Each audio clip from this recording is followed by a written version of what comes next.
Movie रिकेप्स में आपका पुनः स्वागत है। आज मैं आपको 2021 की एक कॉमेडी फिल्म दिखाऊंगा जिसका नाम है स्पॉइल्ड ब्रेस्ट्स। बिगाड़ने वाले आगे, सावधान रहें और ध्यान रखें। फ्रांसिस बाटेक एक पोलिश मूल के करोड़पति हैं जो फ्रांस आए और निर्माण व्यवसाय में काम किया। अब मोनाको में रहते हुए उनके दो बेटे फिलिप और एलेक्जेंडर और एक बेटी स्टेला हैं। उनमें से कोई भी काम नहीं करता। वे डैडी के पैसे पर जीते हैं और अविश्वसनीय रूप से खराब हैं। एलेक्जेंडर हर उम्र की महिलाओं के साथ सोने के लिए कक्षा छोड़ देता है।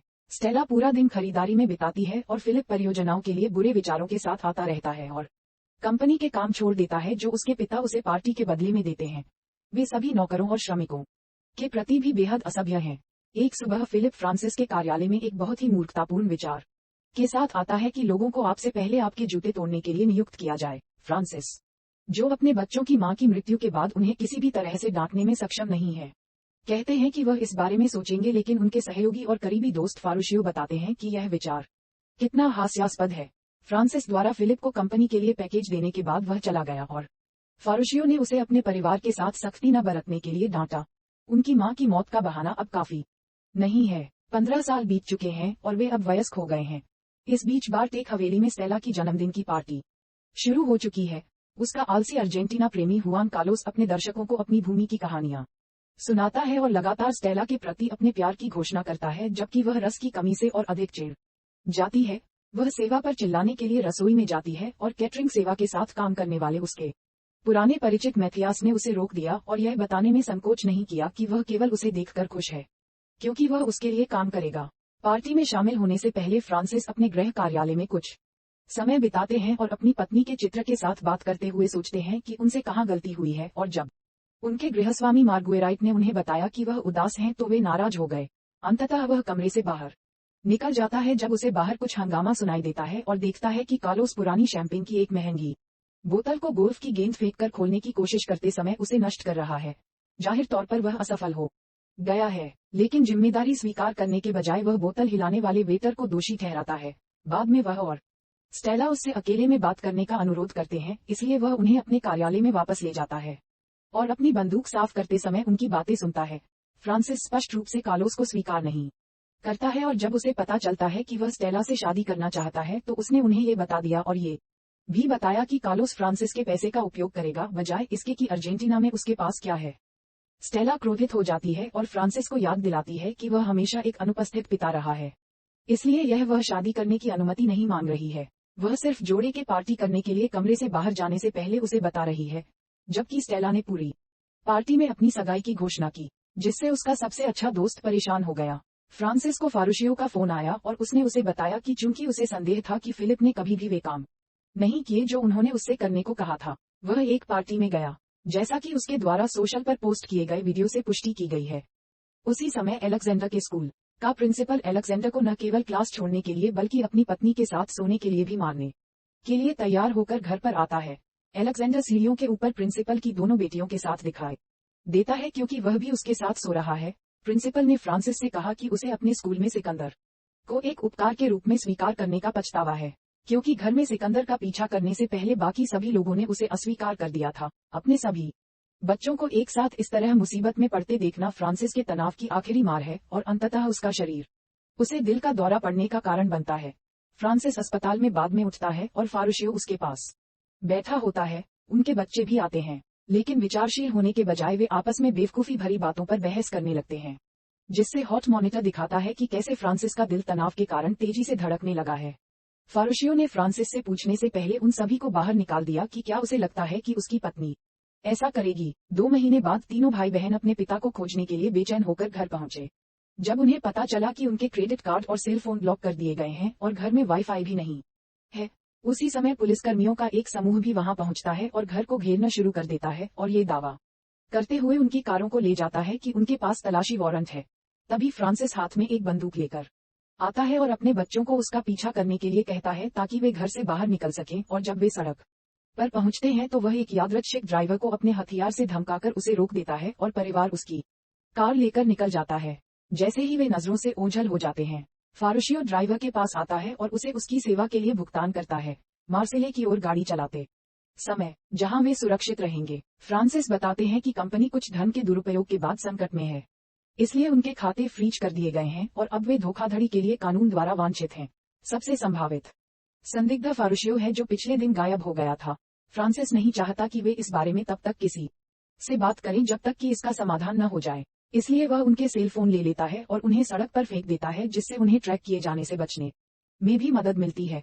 जब वे मार्सेले पहुंचते हैं तो भाई बहन मध्यम और निम्न वर्ग के विनम्र जीवन से भयभीत हो जाते हैं और उनकी घृणा तब और भी बदतर हो जाती है जब उनके पिता उन्हें उस स्थान पर ले जाते हैं जहां वे अपने बचपन के घर में रहेंगे, जिसने बेहतर दिन देखे हैं। कई लाइट बल्ब काम नहीं करते और उन्हें बिस्तर साझा करना पड़ेगा, लेकिन अभी यही चलेगा। रात के खाने में तली हुई ब्रेड खाते समय फ्रांसिस अपने बच्चों को बताते हैं कि उन्हें नौकरी करनी होगी ताकि वे जीवित रह सकें। अगले दिन फ्रांसिस ने उन्हें सुबह 6 बजे जगाया ताकि जब वह घर पर रहे तो वे रोजगार की तलाश शुरू कर सकें और घर की सभी समस्याओं का समाधान कर सकें, क्योंकि वह बाहर नहीं जा सकता और पुलिस उसे पहचान नहीं सकती, चूंकि उसने जीवन भर उन्हें खाना खिलाया है। अब उसे खिलाने की उनकी बारी है। बाहर जाने के लिए तैयार होना काफी जटिल है। साथ ही नल से आने वाला पानी गंदा है और सिंक शौचालय के ठीक बगल में है, जिसके बीच में कोई दरवाजा नहीं है। तो स्टेला बस खुद पर परफ्यूम फेंकती है और फिलिप को टॉयलेट पेपर के बिना खुद को साफ करते हुए देखती है। जब उसका काम पूरा हो जाता है, एलेक्जेंडर एक निर्माण स्थल पर कुछ श्रमिकों से दोपहर का भोजन चुराकर अपनी किस्मत आजमाता है, जो उसे बाहर निकाल देते हैं और अगर वह काम करना चाहता है तो उसे अपने मालिक से बात करने के लिए भेजते हैं। स्टेला सड़क पर एक अनजान आदमी से फोन उधार लेती है और अपने पिता की इच्छा के विरुद्ध वह कार्लोस को फोन करती है और उसे बताती है कि वह अपने परिवार के साथ छुट्टियों पर है और उस आदमी के फोन के सभी मिनट खा रही है। फिलिप अपने एक दोस्त से मिलने जाता है जिसने हमेशा उसके विचारों का समर्थन किया है और उससे कुछ पैसों की मांग की है ताकि उन्हें वित्त प्रदान किया जा सके, लेकिन अंततः उसके दोस्त ने स्वीकार किया कि उसे लगता है कि उसके विचार मूर्खतापूर्ण हैं और वह सिर्फ पार्टी करते समय कुछ मजेदार बातें करने के लिए उसके साथ आया था। कुछ घंटों बाद एलेक्जेंडर और फिलिप दोनों बिना नौकरी के घर लौट आए और स्टेला के साथ भी ऐसा ही हुआ।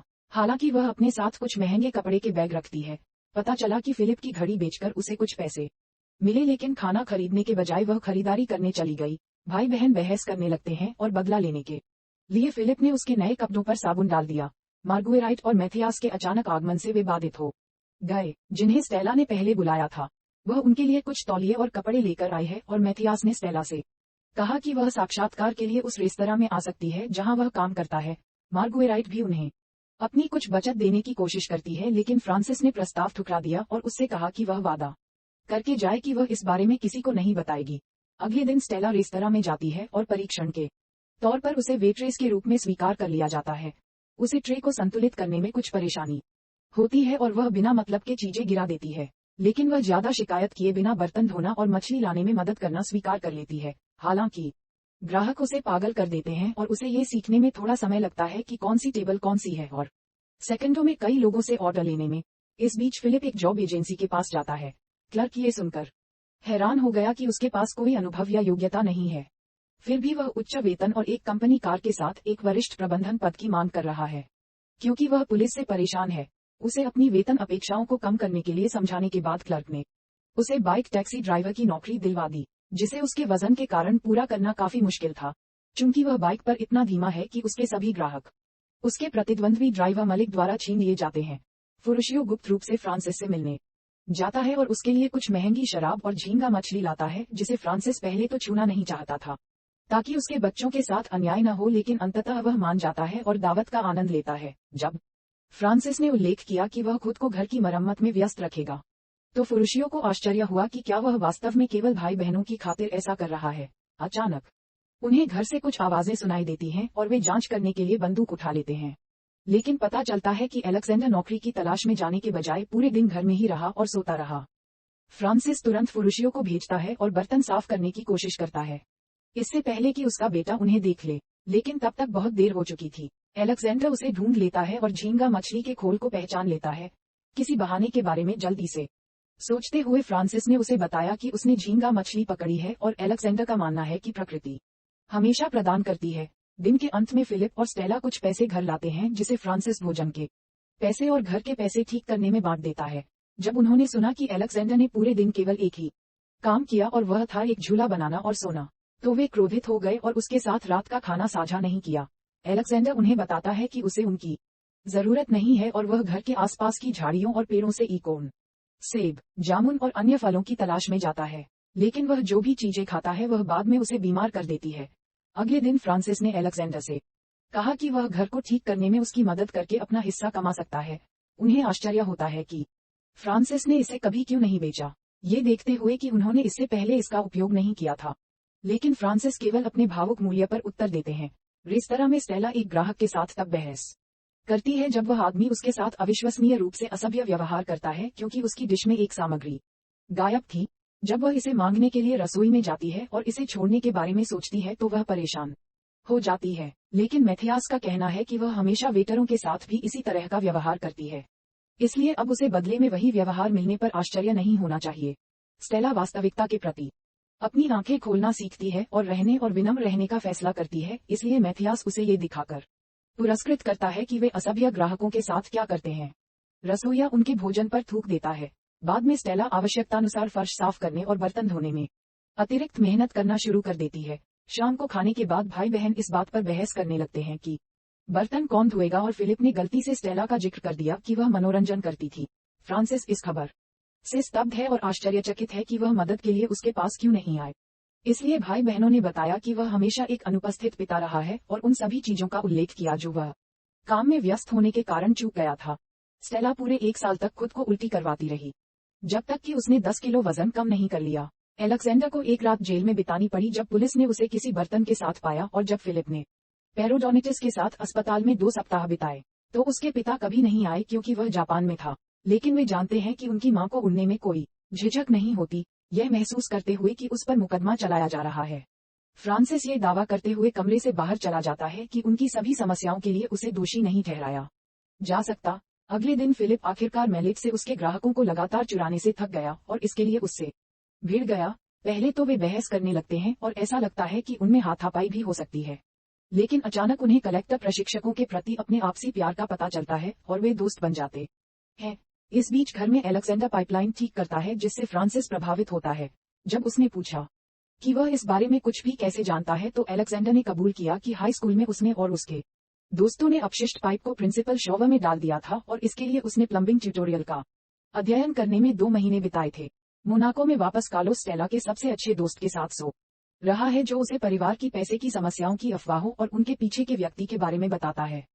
कार्लोस को ये बहुत संदिग्ध लगता है क्योंकि उसने फारूशियो को 2 दिन पहले कंट्री क्लब में देखा था, इसलिए उसने जांच करने का फैसला किया। बाद में फ्रांसिस ने अपने पिता के लिए माफी मांगी और बताया कि एक ही समय में अचानक पिता और मां बनना उनके लिए कितना कठिन था और उन्होंने केवल अपनी मां की बीमारी को बचाने के लिए उनसे छुपाया था। भाई बहन सोचते हैं कि उनके पिता मानते हैं कि वे बिगड़ैल और मूर्ख हैं, लेकिन फ्रांसिस ने वादा किया कि अब उन्हें उन पर गर्व है। फिर वे सितारों के नीचे एक प्यारी शाम बिताते हैं और एक ड्रिंक और अपनी जवानी की पुरानी कहानियां साझा करते हैं। परिवार को एक दूसरे की कंपनी का आनंद लेते हुए एक साथ काम करने और घर को ठीक करने की इस नई जिंदगी की आदत पड़ने लगती है। स्टेला रेस्तरां में अपने सहकर्मियों के साथ घनिष्ठ मित्र बन जाती है और मलिक फिलिप को एक बेहतर बाइक टैक्सी ड्राइवर बनने के लिए कुछ टिप्स सिखाता है, जबकि वे मलिक के ट्रेनर संग्रह से कुछ पैसे कमाने के लिए एक साथ काम करना शुरू करते हैं। फारूशियो ने फ्रांसिस को फोन किया और उससे कहा कि वह यह नाटक खत्म कर दे क्योंकि कार्लोस इधर उधर ताक झांक कर रहा है, लेकिन बहुत देर हो चुकी है। वह कुछ घंटों बाद घर पर आता है और खुलासा करता है कि फारूशियो का पीछा करते समय उसे फ्रांसिस के झूठ के बारे में पता चला। फ्रांसिस ने कार्लोस को अकेला छोड़ने के बदले में जितनी भी राशि मांगी जाए उसे देने की पेशकश की, लेकिन उसने ये कहते हुए प्रस्ताव ठुकरा दिया कि वह मदद करना चाहता है। जब भाई बहन आते हैं तो कार्लोस उन्हें बताता है कि उसने परिवार का कर्ज चुकाने के लिए अर्जेंटीना में अपनी संपत्ति बेच दी है, इसलिए अब उनके पास उनके खातों और हवेली तक फिर से पहुंच है। वह नहीं चाहता था कि उसके बच्चों को पता चले कि उसने उन्हें सबक सिखाने के लिए झूठ बोला था। फ्रांसिस कार्लोस के अभिनय के साथ खेलता है और मोनाको लौटने को स्वीकार करता है। जब वे अपने घर वापस लौटते हैं तो कार्लोस बताते हैं कि अब वे शादी कर सकते हैं और स्टेला उसे चूमना स्वीकार कर लेती है, लेकिन इस बार वह अधिक झिझक रही है। अगले दिन नाश्ते के दौरान फ्रांसिस मार्गरीट को बताता है कि वह कितना दोषी महसूस करता है और स्टेला द्वारा कार्लोस जैसे बुरे आदमी से शादी करने को लेकर वह कितना चिंतित है, और मार्गरीट उसे कबूल करने के लिए प्रोत्साहित करती है। जब वह बाद में फारूशियो के साथ इस मामले पर चर्चा करता है तो उसका दोस्त भी यही सोचता है, इसलिए फ्रांसिस अपने भाग्य को स्वीकार करता है और अपने बच्चों से बात करने का फैसला करता है। कार्लोस जानता है कि फ्रांसिस किसी भी समय अपना मुंह खोल सकता है, इसलिए वह घृणा पाने के लिए स्टेला को अपने साथ ले जाता है। स्टेला इस विचार से बहुत खुश नहीं है, लेकिन कार्लोस ने उससे वादा किया कि वे बाद में एक उचित पार्टी और उत्सव मना सकते हैं। जैसे ही वे सिटी हॉल में प्रवेश करते हैं, फ्रांसिस स्टेला को फोन करता है, लेकिन वह कार्लोस ही होता है जो उसका फोन लेता है और फ्रांसिस के गुस्से में चिल्लाने की आवाज सुनने के बजाय ये दिखावा करते हुए कॉल उठाता है कि वह अच्छी बातचीत कर रहा है। वह उसके पास जाता है और स्टेला को बताता है कि उसके पिता उनके मिलन को मंजूरी देते हैं, जबकि फ्रांसिस उसके बेटों को पकड़ लेता है और शादी रोकने के लिए उन्हें अपने साथ ले जाता है। शादी का संचालन करने वाला डिप्टी मेयर है जो मूक है, इसलिए चीजें धीमी गति से चल रही हैं। जब समारोह अंततः शुरू हुआ तो स्टेला को पता चला कि कार्लोस का असली नाम केविन लेबुत्रे है। वह उसे अपने पिता के शरणार्थी होने के कारण अपना नाम बदलने की आवश्यकता के बारे में कुछ बहाना बताता है और जब तक वह उससे शादी करने के लिए मनाता है तब तक उसके परिवार ने उन्हें रोक दिया। फ्रांसिस ने उसे बताया कि कार्लोस केवल उसका पैसा चाहता है और उसने उन्हें बचाने के लिए अपनी संपत्ति बेच दी है। ये सच नहीं है, परिवार कभी किसी परेशानी में नहीं था। ये सब फ्रांसिस ने अपने बच्चों को सबक सिखाने के लिए आविष्कार किया था। उस दिन उन्होंने जिस पुलिस से उनके घर की तलाश की, उसे वेतनभोगी अभिनेता मिले थे। स्टेला ने कार्लोस को उसके कृत्य के लिए थप्पड़ मारा। फिर वह अपने भाई बहनों के साथ कमरे से बाहर चली गई। उनमें से कोई भी अपने पिता से फिर कभी बात नहीं करना चाहता था। 9 महीने बाद फ्रांसिस को अपने बच्चों से कोई जवाब नहीं मिला, सिवाय उस मासिक चेक के जो वे उसे उसके बचपन के घर में रहने के लिए भेजते थे। लेकिन उसने उनमें से किसी को भी कभी भुनाया नहीं और उन्हें एक कांच के कटोरे में रख दिया। कुछ ग्राहकों के साथ एक व्यावसायिक बैठक के बाद फारुशियो गाड़ी चलाते समय गलती करने का नाटक करता है और एक अलग सड़क लेता है जो उन्हें फ्रांसिस के पुराने घर तक ले जाती है। ट्रंक में स्टेला को देने के लिए फूल भी है क्योंकि यह उसका जन्मदिन है। घर में भाई बहन सभी बहुत अच्छे हैं। फिलिप और मलिक पैसे बेचकर प्रशिक्षक बना रहे हैं। एलेक्जेंडर प्लम्बर का काम करता है और स्टेला और मैथियास मिलकर अपना खुद का रेस्तरां खोल रहे हैं।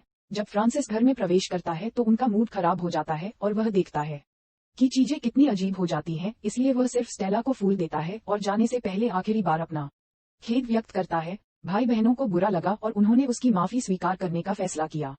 इसलिए उन्होंने उसे अपने पास बुलाया और एक परिवार के रूप में जश्न मनाने के लिए उसे अपने साथ रहने दिया। सदस्यता लेना और सूचनाएं चालू करना सुनिश्चित करें ताकि आप इस तरह के और वीडियो देख सकें। देखने के लिए धन्यवाद। पूर्ण विराम।